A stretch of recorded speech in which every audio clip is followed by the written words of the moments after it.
আজ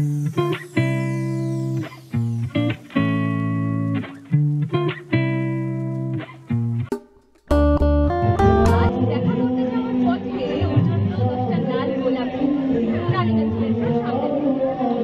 দাম শুনে তো আমার রেটিনায় শোষণ। অন্যান্য দিন যে গোলাপগুলো মাত্র 5 টাকা করে নেয়, আজ শুধু 30 টাকা। এই নিয়ে 10 বছর হলো আমাদের সংসার। মহারানীর আবদার বছরের সঙ্গে সঙ্গে গোলাপের সংখ্যা বাড়াতে হবে। তার মানে এর পরের বছর 11টা আর আগে 50টা। এটা আবদার না গভর্নমেন্ট নোটিশ? মাঝে মধ্যেই গুলিয়ে যায় আমার। 8ই ফেব্রুয়ারি, আজ এই নিয়ে প্রায় 3729 বার প্রপোজ করতে হলো। এই প্রপোজটাই একটা অজুহাত মাত্র। প্রথম ওরা ভালোভাবেই প্রত্যুত্তর দিতেন,